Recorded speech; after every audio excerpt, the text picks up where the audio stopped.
Hey guys, Infidel1258 here. Hope you're doing well. Today I'm going to get into a frequently asked questions video, which if you're new to my channel, just means I'm going to go through my comment section and I'm going to try and answer at least 3 questions or criticisms that you guys are dropping, and just follow the conversation as you guys lead it. I love doing this, so leave your comments on every video, including this one. And if you don't know, my name is Dwayne Cunningham. I go by Infidel1258. You can call me 12. Let's get into it. I don't have any prior, I haven't looked into it this morning to see what you guys are talking about, so I don't have any prepped notes on whatever the conversation points are. And it's been a couple days since I've had a video because life's a little crazy, and it was a really fun weekend. But we celebrated 3 birthdays. There was so much to do: household stuff, children, family, church. Crazy, fun, but busy. Erroneous. I haven't seen Erroneous around in a while. The new meta. Okay, so this was a video in which I was talking about the complexity of understanding the meta. And I made the point where I stated the argument that maybe there is no meta. And in fact, it's a more nuanced conversation. I don't want to fully rehatch the whole conversation, but suffice it to say, I do believe there's a meta. I just also think that we bring certain suppositions to what that is, and we draw conclusions as final when truly the ground we're standing on is constantly changing. New summoners, new promos, new packs, new rewards, etc., that are changing that story. And so the meta is always evolving, and therefore it's more intangible than you might imagine. Some people think it's set in stone and it's so obvious, and there's only 2 or 3 or 4 cards that win consistently. In fact, far more complicated. And let's see what Erroneous had to say. The new meta is everyone selling their gold foils tomorrow. Oh, and what they are going to do with all that DEC. I've got a whole library of Rebellion golds, and I'm putting up for sale, plus a gold foil inevitable. Interesting. And legendary totem fragments already up for sale. It's probably going to be somewhere close to $800, which I will be putting back into Rebellion packs because I'm not getting stuck with no summoners in April.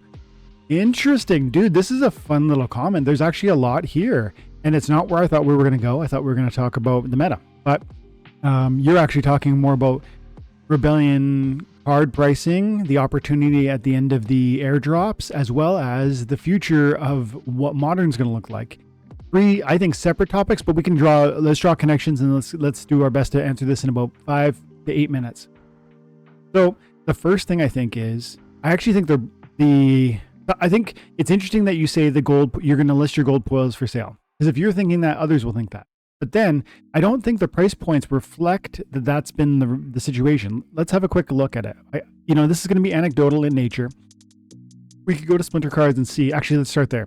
And we're going to look at Rebellion, and we're going to see if the price of Rebellion has fallen at all. So a diamond level Rebellion set, it says Rift Watchers, but it isn't. It is Rebellion. Regular foil is $6,700. And I know from my own my memory, that is not a big drop off, but you can see here on the chart as well. It's been very stable all the way going back till August 30th when it was a little bit lower, about 10% lower. And we've had ups and downs, but this is relatively stable.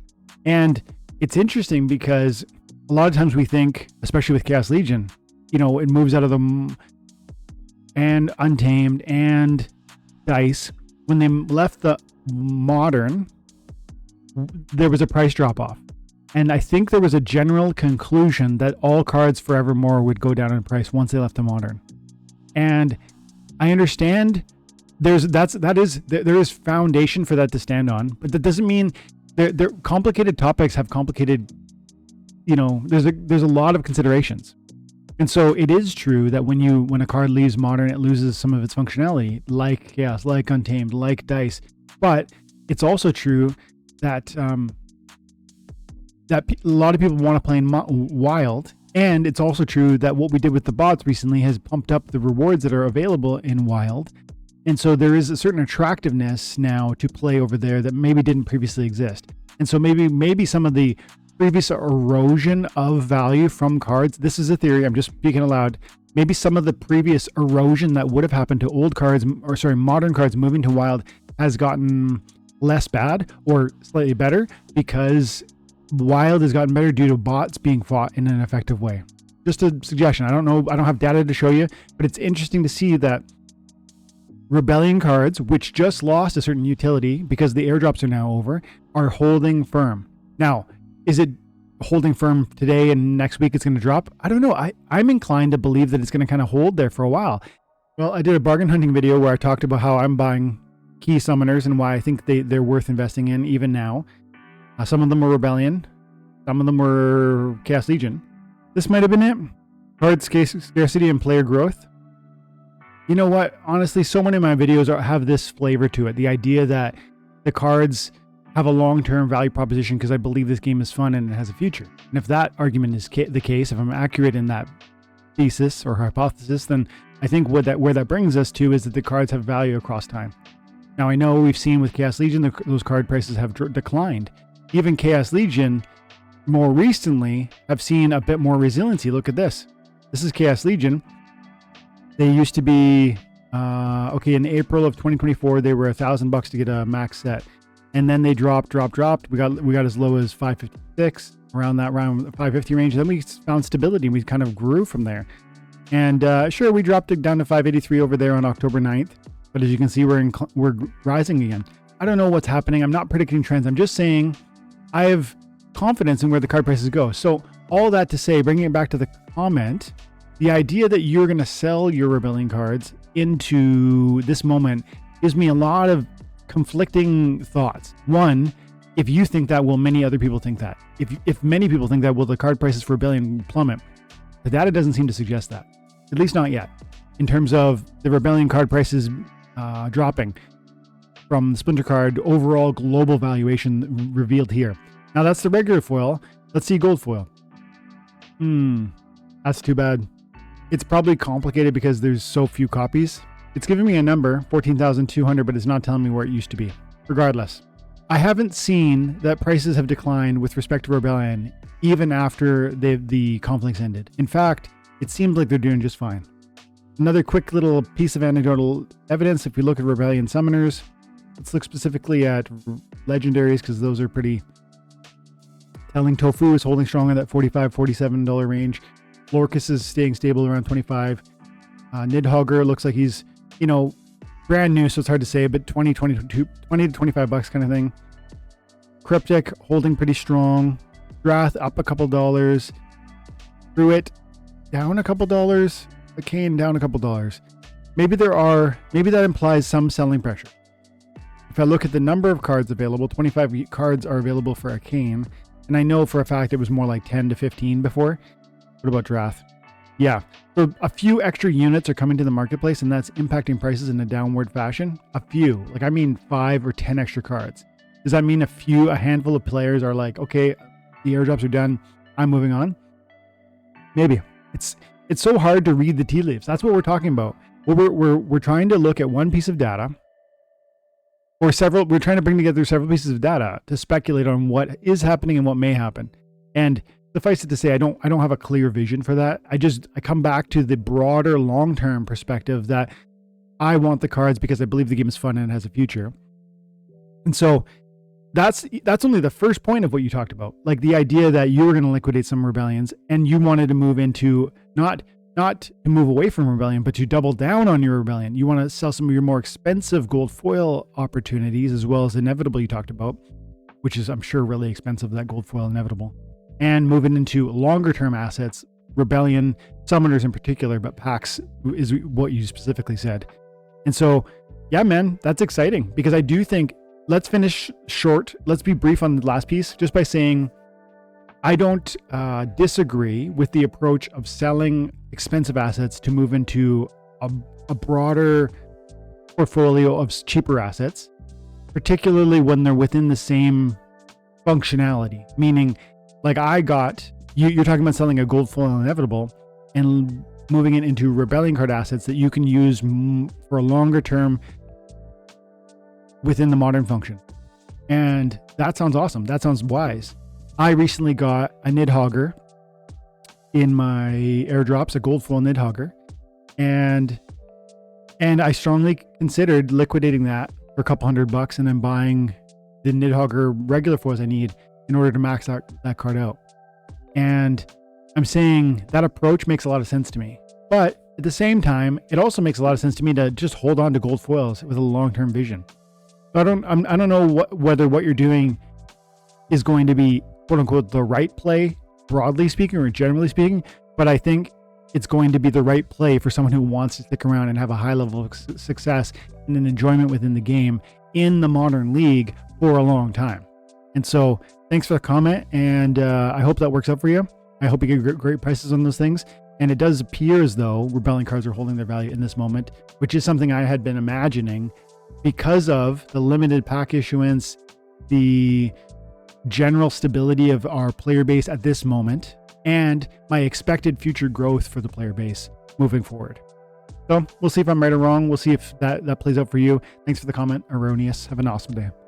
Nicola dropped a comment talking about the People's Guild, which I'm a big fan. You guys know I enjoy the People's Guild content. I enjoy talking with the guys, and I've been on the channel a couple times.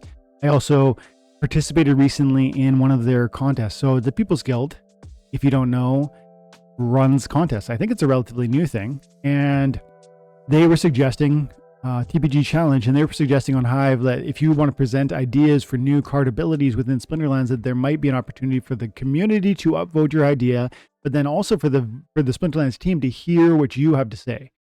And so it's this pedestal to speak directly probably to the team. And we even know from the last town hall, Matt spoke directly, and Nate did too, by the way, about listening to the People's Guild. And so all that to say, our voice can be heard when it's leveraged by, when your voice is easier to hear when you're put a microphone in front of you, right? And that's what the People's Guild might be to our community in this moment. And it does sound like the comment is being critical of that, which is interesting. I participated in their challenge. I like it. I might show a couple things in a moment here just to frame the conversation. But Nicola said, looks like TPG is slowly taking over the game. Market research, voting, and now contest. They are doing what Matt and the team should be doing. Everything sounds fine, except rewards are really weak. Are you... Okay, I'm going to step aside this because I'm not clear on what he means with respect to the rewards. But let's talk about the beginning. I don't see any reason to complain about a community member driving conversation about our game.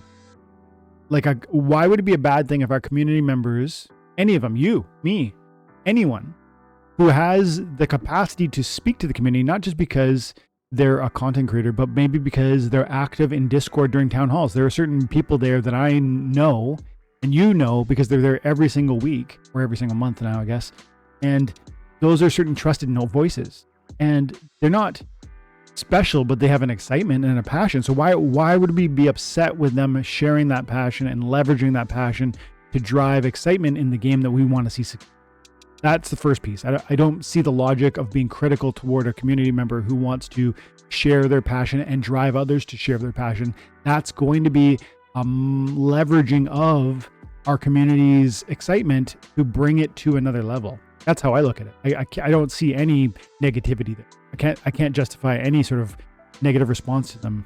So I don't follow you in your criticism, except to say, so you say market research like it's a bad thing. Why would it be a bad thing if a community member wanted to drive a conversation around what other community members might want? That's what market research is.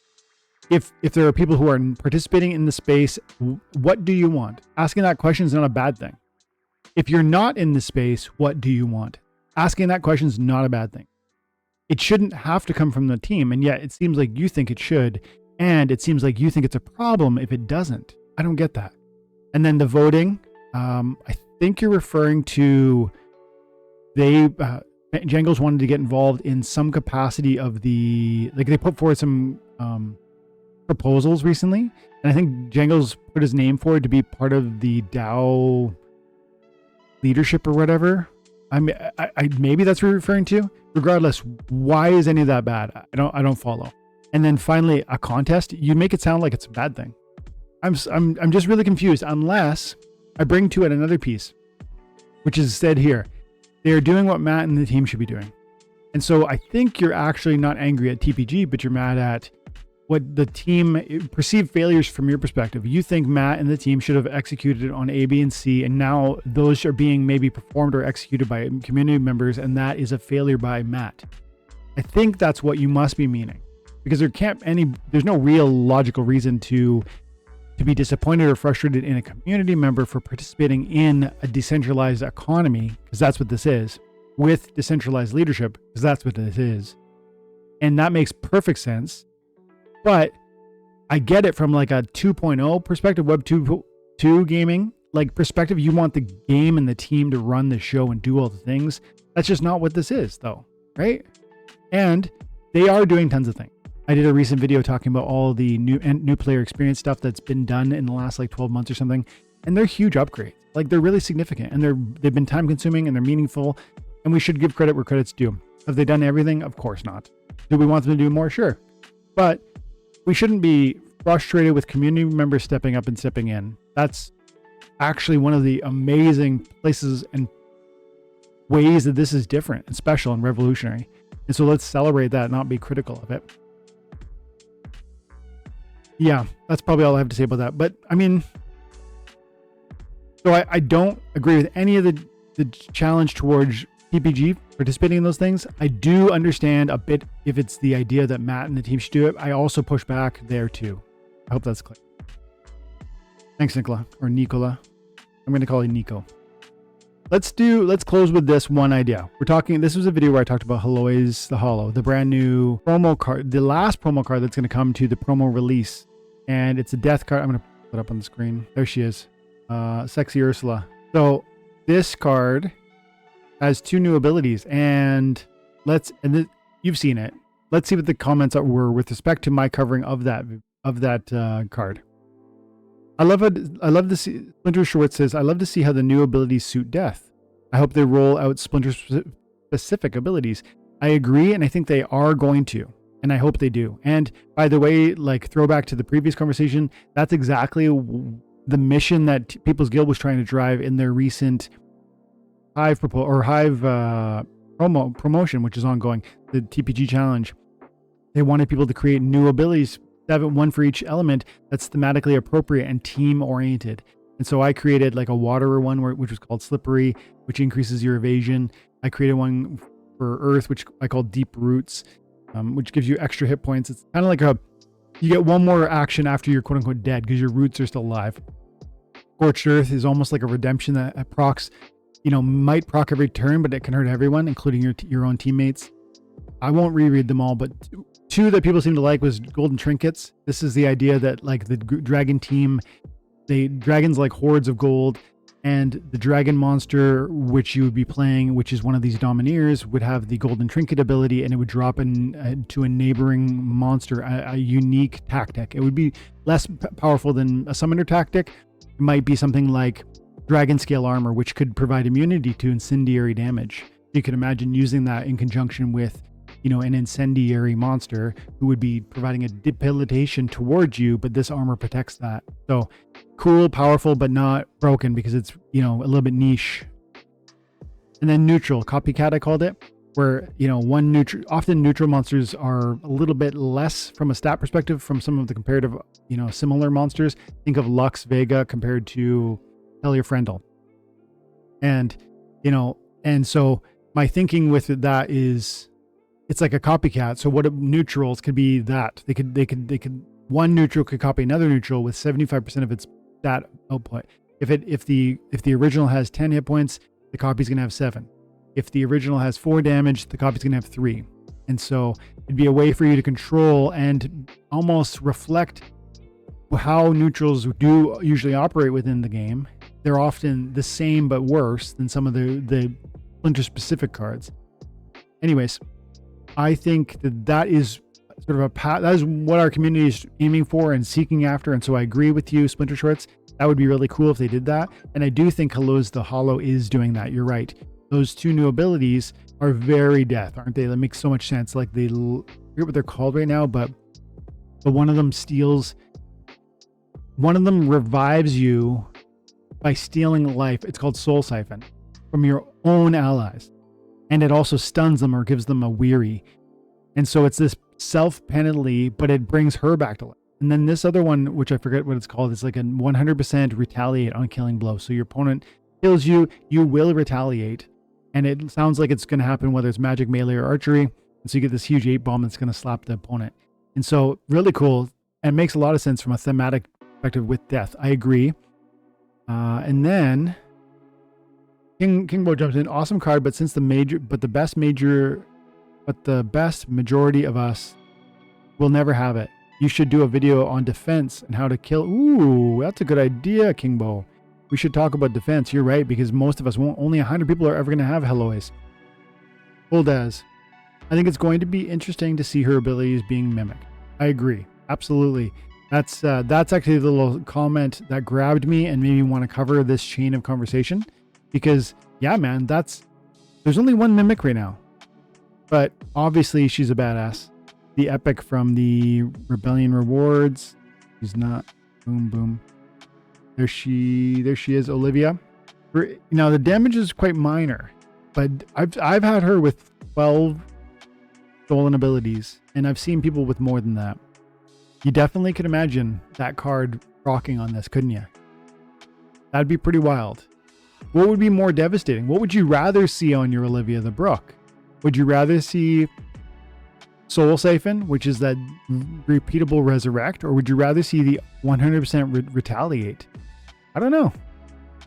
Both would be so cool. But yeah, it's absolutely fun to see those synergies, and that's why, bringing full circle to the start of the conversation, the meta is always changing. The meta is always changing because we are always going to see new monsters, and that is going to make this fresh and breathe new life into every sort of battle and every season of Splinterlands. That's part of why I believe this game will have the future that I believe it is. That's part of why I have fun with it today. And so I'll leave it there, but thanks so much for your time and attention. I hope you have an amazing day. God bless.